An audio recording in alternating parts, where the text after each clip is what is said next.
नमस्कार दोस्तों, पिछली वीडियो में मैंने बताया था 2026-27 के बजट के बारे में क्या चीजें होंगी सस्ती, क्या क्या प्रभाव पड़ेगा। आज अपने पढ़ेंगे 2026-27 के बजट में क्या क्या चीजें होंगी महंगी, क्या क्या चीजें होंगी महंगी। तो सबसे पहले नंबर 1, बड़े ब्रांड के लैपटॉप, बड़े ब्रांड के लैपटॉप जो आम आदमी के पहुंच से बाहर होंगे, जो बहुत ज्यादा महंगे होंगे।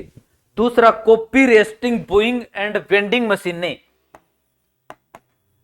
Copy roasting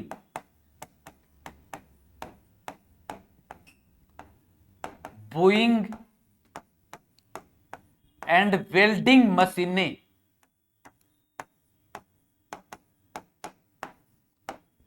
boring and welding मशीनें। तीसरी क्या चीजें महंगी होंगी? फिल्म निर्माण और कैमरे, फिल्म निर्माण एंड कैमरे, इनके ऊपर खर्चा ज्यादा होगा, फिल्म निर्माण और कैमरे। चौथा, potassium hydroxide, potassium hydroxide, hydroxide, potassium hydroxide. फिर लिख, अगला महंगा होगा खेती वाला, खेती वाला अमोनियम फॉस्फेट, अमोनियम फॉस्फेट उर्वरक, खेती वाला अमोनियम फॉस्फेट उर्वरक। फिर आयातित छतों पर कस्टम ड्यूटी, आयातित छतों पर कस्टम ड्यूटी, आयातित छतों पर कस्टम ड्यूटी बढ़ेगी। ये कितनी होगी? पहले से 20% अधिक, पहले से 20% अधिक, या प्रति पीस यानी प्रति एक टुकड़ा 60 रुपए, इतनी बढ़ेगी। ये चीजें होंगी महंगी। अब देखो बजट का, इस बजट का बाजार के ऊपर क्या प्रभाव पड़ा। 1 फरवरी 2026 को बजट पेश किया गया, छुट्टी वाले दिन, जिसमें सदन संचालित नहीं था। ये कभी कभी होता, सदन संचालित नहीं था। बजट पेश किया निर्मला सीतारमण ने, प्राय अपने जो लाल बही होती है उस बैग में ये बजट पेश किया गया, ठीक है। अब देखो इससे बाजार पर क्या प्रभाव पड़ा। बाजार में निराशा देखने को मिली, बाजार में निराशा देखने को मिली। जो सेंसेक्स है, सेंसेक्स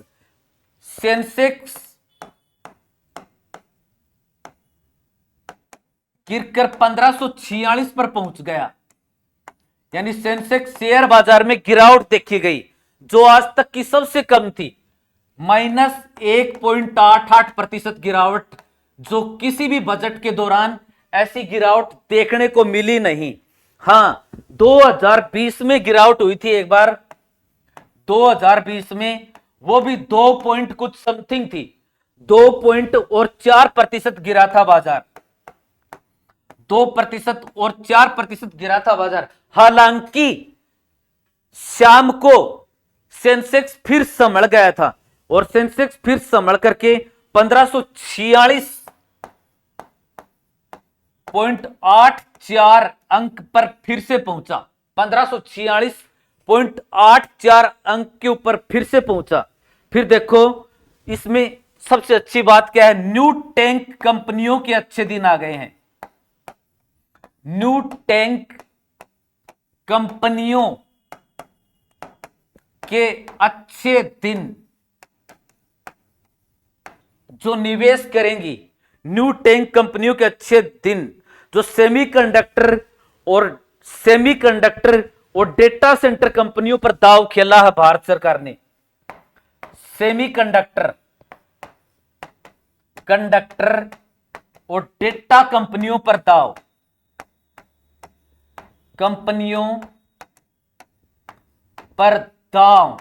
तो कुल मिलाकर के ये जो बजट था ये ऐसा था कि आम आदमी को तुरंत लाभ न मिले, तुरंत लाभ न मिले।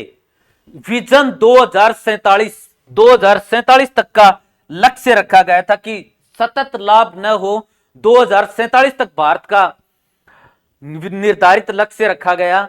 फिर देखो तुरंत लाभ नहीं मिले, कुछ बजट जैसे पीछे घटना हुई थी ऑपरेशन सिंदूर, इस तरह की दोबारा कोई घटना हो जाए तो भारत उससे तुरंत निपटने के लिए तैयार रहे, इन बातों का भी ध्यान रखा गया है। और सस्ती चीजें क्या क्या हुई थी, और जैसे माइक्रोवेव ओवन, खेल सामान और कपड़ा, विमान ईंधन, परमाणु और तेंदुपत्ता जो आम आदमी के लिए जरूरी होती हैं, ये चीजें सस्ती हुई। ठीक है, ध्यान रहे भारत में सबसे पहले बजट पेश किया गया था 7 अप्रैल 1860 को। और किसने पेश किया था? वो जेम्स विल्सन ने पेश किया था। जेम्स विल्सन एक स्कॉटिश था, जेम्स विल्सन ने। फिर 1 अप्रैल से बजट पेश करने की शुरुआत कब से हुई? 1867 से, 1867 से। फिर रेल बजट को आम बजट से अलग कब किया गया? 1924 में। रेल बजट अलग से पेश किया जाएगा, आम बजट अलग से पेश किया जाएगा, क्योंकि उस समय रेलवे की हिस्सेदारी थी 84%। फिर 2016 तक आते आते रेलवे की हिस्सेदारी हो गई लगभग 15% आमदनी में। तो 1 फरवरी 2017 को वित्त मंत्री अरुण जेटली ने रेल बजट और आम बजट को एक साथ ही पेश किया, तब से यह बजट एक साथ पेश किया जाता है। और भारत में सबसे ज्यादा बजट पेश करने वाले व्यक्ति हैं मोरारजी देसाई। मोरारजी देसाई 10 बार, इस बार 2025-26 का बजट, 26-27 का बजट पेश किया है निर्मला सीतारमण ने, जो 9वीं बार पेश किया है। तो मोरारजी देसाई के बाद बजट पेश करने वाली और दूसरी कौन है? निर्मला सीतारमण। इसमें कुल बजट राशि कितनी थी? 53.50 करोड़, 53.50 करोड़, जो 2025 में थी 50.65 करोड़, 50.65 करोड़। ठीक है, तो इस बजट की सबसे मुख्य विशेषता यह है, एक तो कैंसर की 17 दवाइयां सस्ती हुई, डायबिटीज के 3 नए रिसर्च सेंटर खोले जाएंगे, प्रत्येक जिले में गर्ल्स हॉस्टल होगा।